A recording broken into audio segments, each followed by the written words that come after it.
You scroll through the camera roll. There you are, smiling in front of an ancient temple, holding a colorful drink on a white sand beach, looking pensively over a sprawling foreign city at sunset.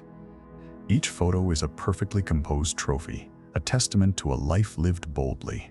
You did everything the culture told you would make you interesting. You collected the experiences, you bought the tickets, you filled your passport. So why, in the quiet moments between trips, in the sterile silence of the airport lounge, do you feel a familiar hollowness? Why does the memory of the experience feel more real, more satisfying than the experience itself did? You shake it off.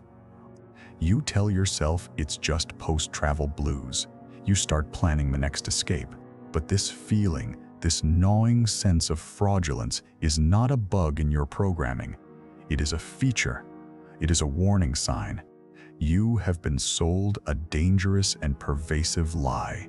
The lie is that a map can fix what is broken inside you.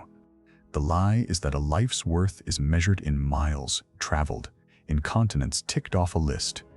The lie is that movement equals growth, that seeing the world is the same as understanding it, or yourself. And you are not alone in this deception. Millions are chasing the same ghost, posting the same photograph of the same sunset, all feeling the same invisible ache. This is the great spiritual sickness of our time, the performance of a life instead of the living of it. You have been conditioned to become a curator of a personal brand, a collector of social currency rather than the inhabitant of a meaningful existence. The more you run, the more you perform, the emptier the stage becomes. So the question becomes unavoidable. What if the identity you are building is a phantom and the world you are chasing is a mirage designed to keep you from ever looking inward? To understand the architecture of this prison, we must turn to a prophet who saw its blueprints decades before it was fully built. His name was Jean Baudrillard. He was not an academic scribbling in an ivory tower. He was a diagnostician of reality itself. He gave us a warning, a word for the disease you are feeling. That word is the simulacrum. The simulacrum is the copy that has replaced the original. It is the map that has become more real than the territory it represents. You think you traveled to Thailand. You did not. You traveled to a simulation of Thailand, an assemblage of images you consumed long before you ever boarded a plane. You went to find the beach from that movie, to eat the street food from that TV show, to take the photo you saw on that influencer's feed. The real, messy, contradictory, and often boring reality of the place was inaccessible to you. You were not there to have an experience. You were there to reproduce one. This is the uncomfortable truth Baudrillard revealed. In our hyper-mediated world, we no longer distinguish between reality and its representation. The sign has swallowed the signified. The Eiffel Tower is not a marvel of 19th century engineering. It is a symbol, a sign that screams, "I was in Paris." Your travel is not a journey, it's a scavenger hunt for symbols. That feeling of hollowness is the feeling of participating in a simulation. It's the spiritual exhaustion that comes from constant performance. You are not just on vacation, you are on stage. Why? You are directing, acting, and editing a film about your perfect trip, and you are doing it in real time. The anxiety of getting the right shot, the pressure to seem like you are having a profound moment, the relentless documentation.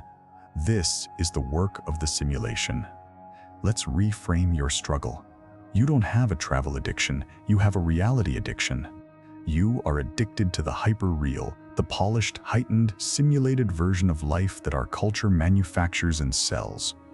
Real life, with its boredom, its subtlety, its quiet demands for presence, feels pale and insufficient in comparison. The real world you are trying to see has been replaced by a global theme park of reproducible experiences. Think of the digital nomad. What is this but the ultimate expression of the lie?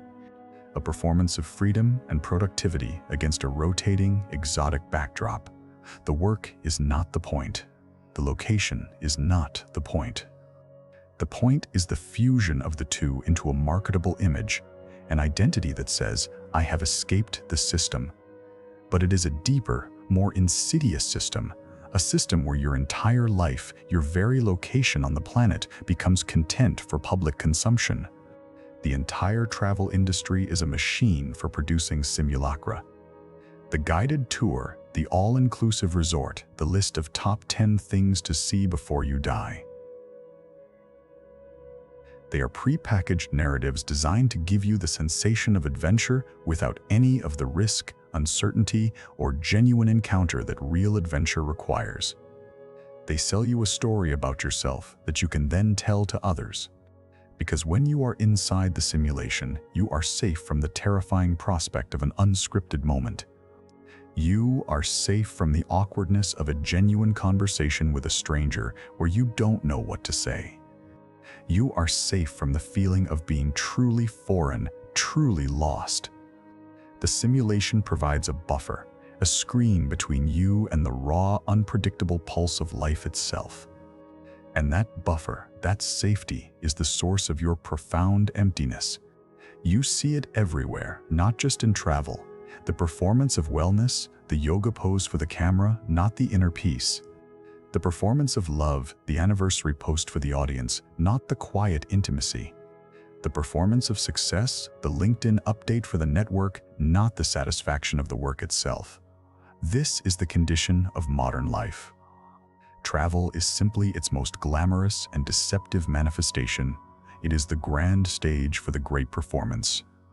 So do not blame yourself for feeling hollow. How could you feel otherwise?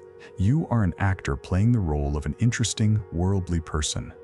But you have forgotten what it feels like to simply be a person. You have been running a marathon on a treadmill, generating the appearance of motion while remaining perfectly, existentially still. The system is not broken, it is working perfectly. It is designed to turn you into a ghost. And it is succeeding, but the lie goes even deeper than that. The simulation Baudrillard described is not just a trap you fall into, it is a cage you actively seek. The performance is not just for others, it is for yourself. And to understand this layer of self-deception, we must listen to another prophet, one who lived in a cabin in the woods and saw this sickness beginning to sprout over 150 years ago. His name was Henry David Thoreau. Thoreau issued a chilling and timeless warning. The man who is dissatisfied with himself, what can he do? His answer was simple. He travels. He seeks to escape not his town, but his own skin. Thoreau saw that frantic movement is often a desperate flight from the self. It is an attempt to outrun the one companion you can never leave behind, the person you are when nobody is watching. This is the second, more painful, truth. You are not just performing for a social media audience. You are performing for an audience of one, you. The constant novelty of new places, new foods, new languages is a powerful anesthetic. It numbs the discomfort of your own unresolved questions, your own inner emptiness, your own lack of a stable core. The next trip is a prescription to treat the symptoms of a life devoid of deep meaning. Let's reframe this again. You don't have a time management problem. You have a meaning management problem.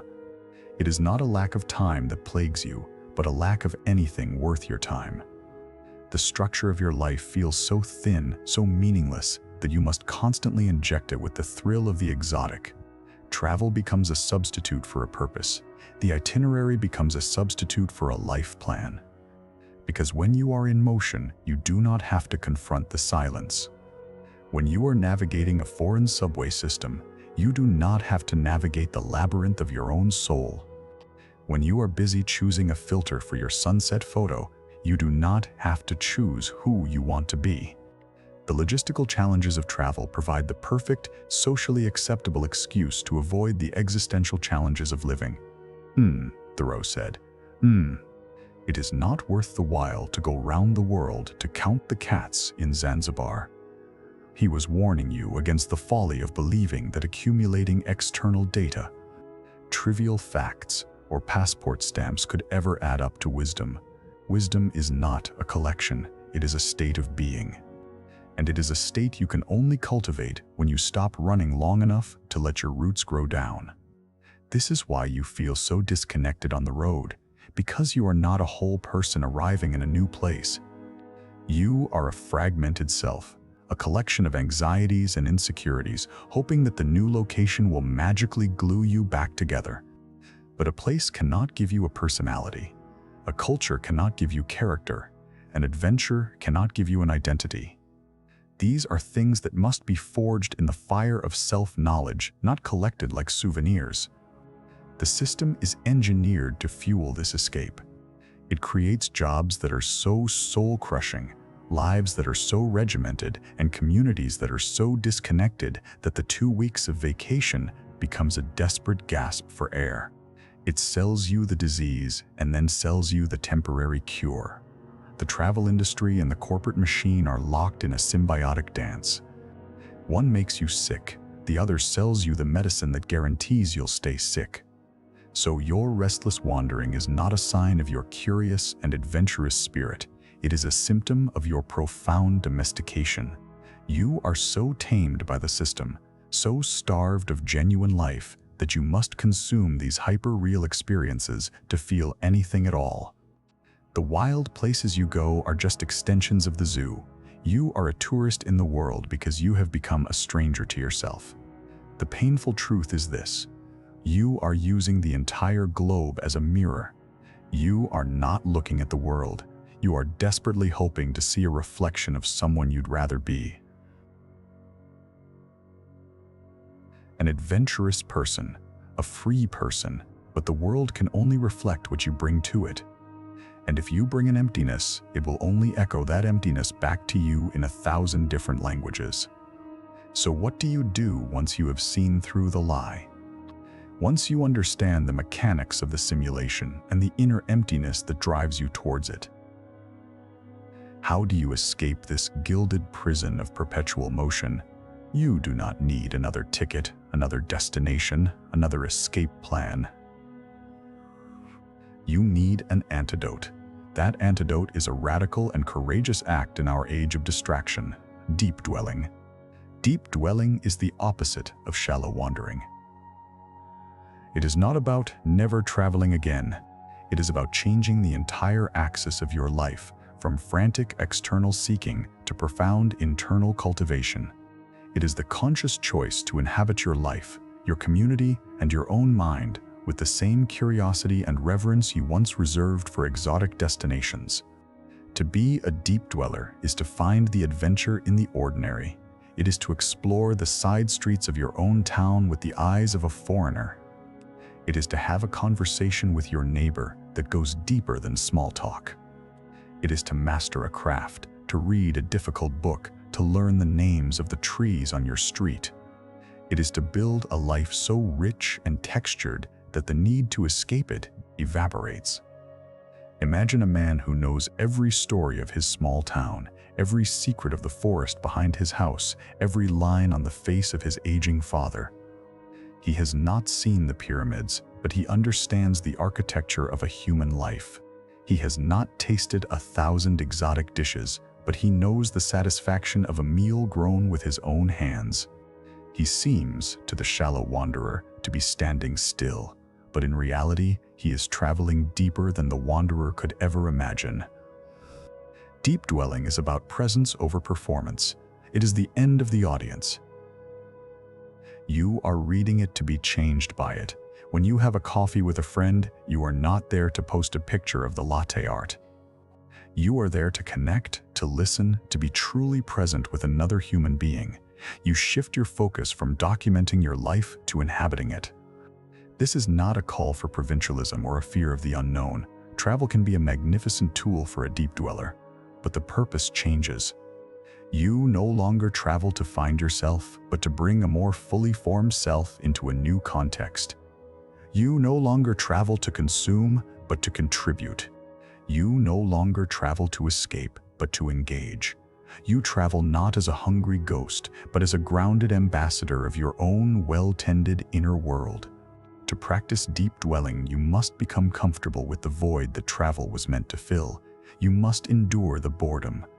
You must face the silence. You must sit with the uncomfortable questions about your life, your work, your relationships. This is the real journey.